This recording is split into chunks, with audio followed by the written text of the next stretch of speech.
a gente precisa entender um negócio. A centralidade da fé. No Novo Testamento, tem um versículo de Abacuque que aparece 3 vezes, que diz, sem fé é impossível agradar a Deus. Sim.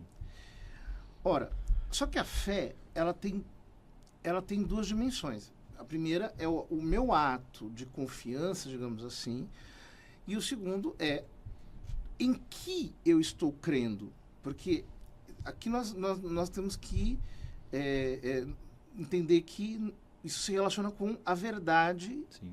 do Deus revelado em Cristo. Então, veja, Jesus teria sido muito incompetente se ele tivesse deixado a fé para uma questão de interpretação pessoal. Quer dizer, cada um faz o que acha. Sim. Ou seja, Deus se fez homem para quê? Para deixar todo mundo na incerteza? Mas isso não tem o mínimo sentido. Sim. Então, veja, por isso ele constitui, melhor dizendo, Pedro com o ofício de custodiar a fé. Sim. Nós temos, por exemplo, em Lucas 22, quando Jesus diz a Pedro, Pedro, orei por ti para que a tua fé não desfaleça. E tu, uma vez convertido, estava fazendo uma referência às 3 negações, confirma os teus irmãos.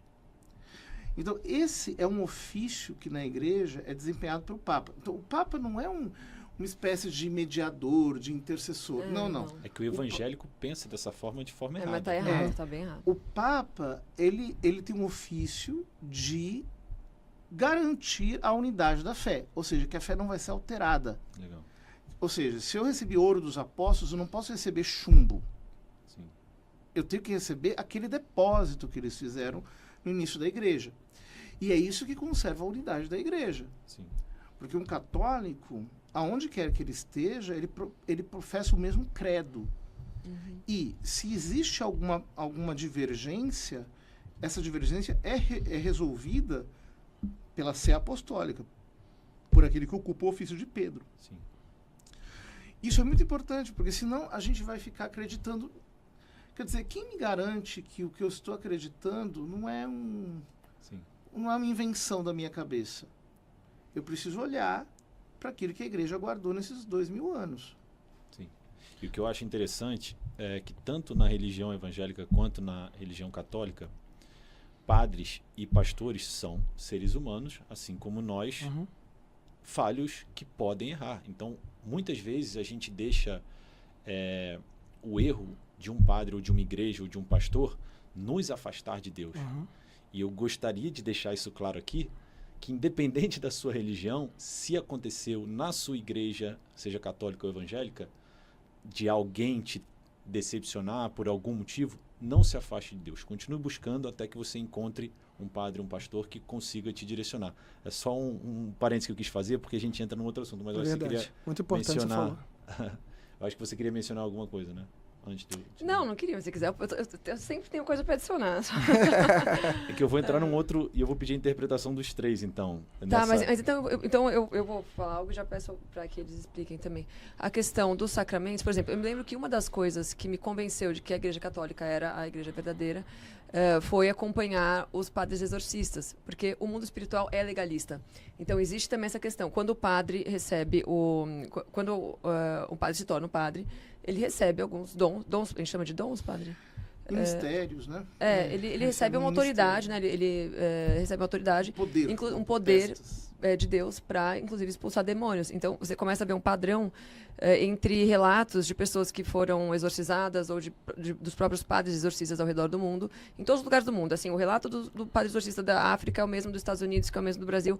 E é sempre assim, o demônio, quando está dentro de uma pessoa, ele reconhece o padre que é exorcista e o que não é. Então, acontece várias vezes dele falar para um padre não exorcista, olha, você não é exorcista, não vou sair daqui. E quando é um exorcista que tem essa autoridade, o demônio obedece.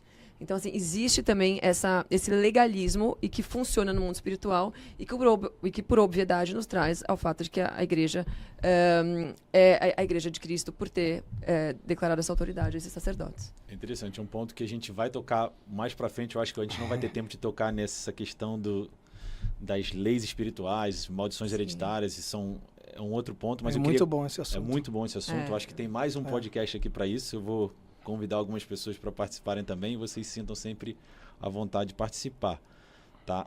E eu acho que é interessante ela colocar que ela veio da igreja evangélica e hoje ela acredita na igreja católica por conta desse assunto também, específico. Por conta disso né? também. Além Isso me de chamou outros. muita atenção inicialmente.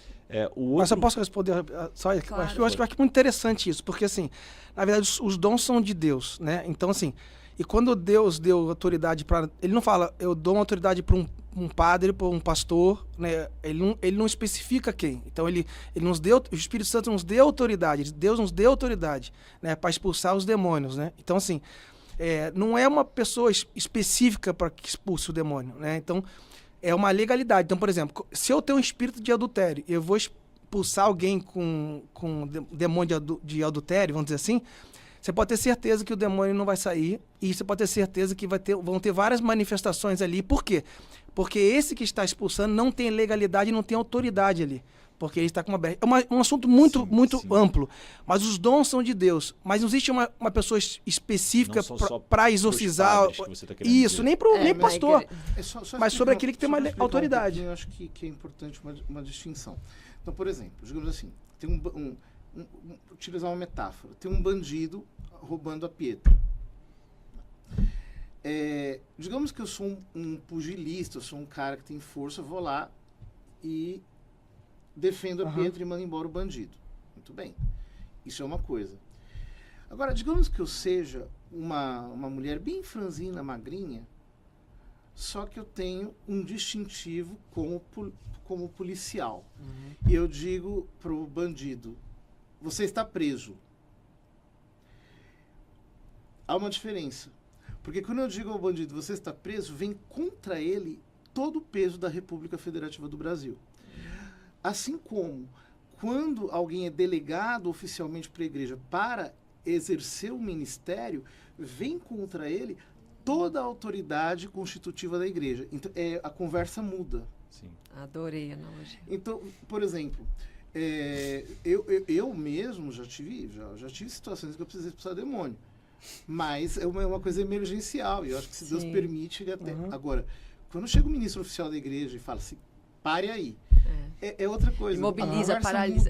A conversa muda. É muito interessante. Eu acho que esse tópico é muito bom. Não, esse assunto é muito vago. É muito bom. Eu adoro esse assunto. Para a gente conseguir, porque senão a gente vai ficar aqui 6 horas falando sobre. É muito interessante. Um outro versículo que eu tenho aqui é: não fiquem recitando sempre as mesmas orações, como fazem os pagãos, pois imaginam que devido ao seu muito falar serão ouvidos. E em seguida ele ensina o Pai Nosso, né? Fica lá em Mateus 6, 7. Esse versículo aqui eu separei porque a minha ideia, e pode ser uma ideia completamente errada da Igreja Católica, é na hora de você se confessar. Quando você vai se confessar, e a minha imagem, como eu não cresci na Igreja Católica, eu não tenho nenhum discernimento, até por isso que eu convidei a Pietra para ajudar.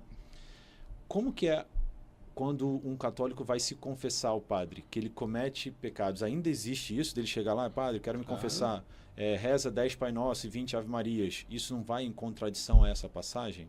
Não, são assuntos diferentes. Então, veja bem, quando Jesus aqui condena as vãs repetições, o que ele está condenando é aquela pessoa que tem uma compreensão mágica da oração. Quer dizer, que se eu disser determinadas palavras... Se eu rezar Pai Nosso várias vezes... ou se eu disser determinada palavra, vai acontecer um efeito mágico. Ou que Deus vai me ouvir se eu utilizar, sei lá, abracadabra, lá. Não é assim.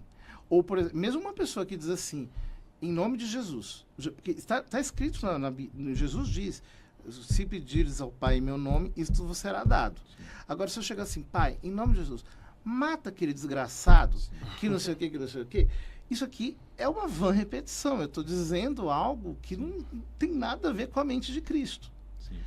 Agora, no caso da confissão é outra coisa. A confissão é um sacramento, aliás, um sacramento maravilhoso. Quando um evangélico se torna católico, uma das coisas mais maravilhosas que ele descobre é a graça do sacramento da confissão. Por quê? Porque, de fato, eu posso abrir a minha alma e dizer os meus pecados para o sacerdote, e eu sei que eu estou sendo perdoado pela força do sacramento, mesmo que o meu arrependimento seja imperfeito. Eu acho que essa é uma dificuldade, aqui eu sou muito sincero e fraterno, em dizer assim, em relação aos evangélicos. Por exemplo, eu tenho amigos pastores que o ministério deles foi destruído porque eles cometeram um pecado e foram expostos para toda a sua comunidade. De vez em quando aparece algum santão por aí que expõe os pecados dos outros, acusa, como o demônio lá em Apocalipse 12, e isso acontece por quê?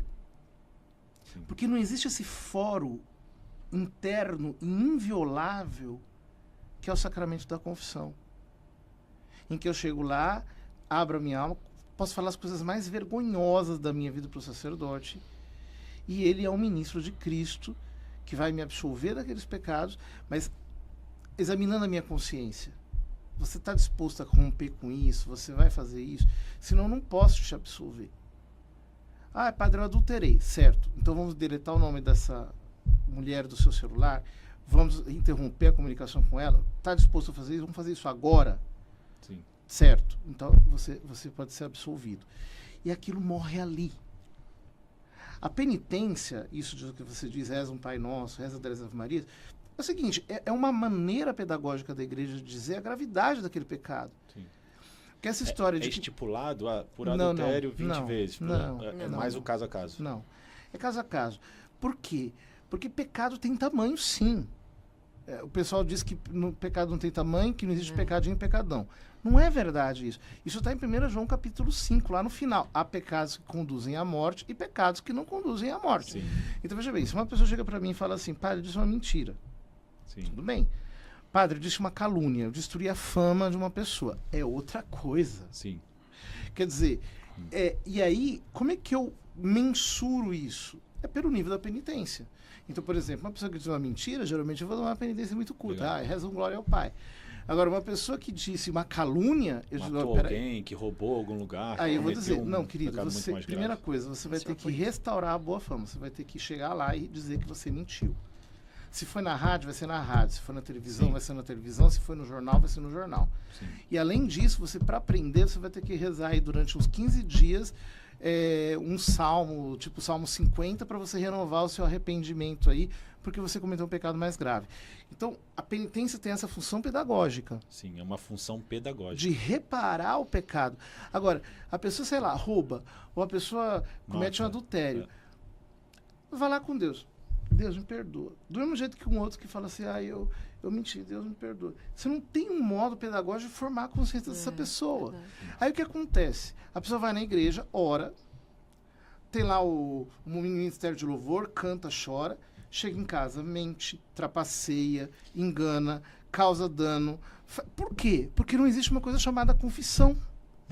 Mas a mesma pessoa que se confessa, ela pode cometer os mesmos erros depois de se geralmente confessa, mas se arrepende e a consciência dela é formada até que ela pare com aquilo. Entendi. Então, por exemplo, chega um rapaz e fala... pedagógica. Chega um rapaz e fala pra mim assim, padre, eu dormi com a minha namorada. Eu falei, tá, mas e aí?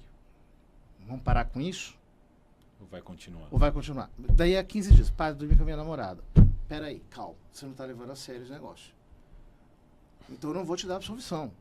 Ou você muda, ou não tem conversa, meu filho. Sim. Ah, mas como é que eu vou fazer? Sei lá, não vai na casa dela, não fica no mesmo quarto que ela, não fica dentro do carro trocando coisas. Situações que vão te colocar então, nessa posição. O confessor, ele é alguém que forma a consciência da pessoa para que ela abandone o pecado. E tem uma outra questão que a confissão é um sacramento, você recebe graças na hora. Então, eu no início da minha conversão, eu me confessava às vezes e falava, padre, não consigo me arrepender, eu não consigo ver não consigo ver qual que é o mal de fazer isso, mas eu sei que é pecado. E isso, com o tempo, eu comecei a me arrepender, tipo, do fundo do meu coração, dos pecados que eu tinha cometido.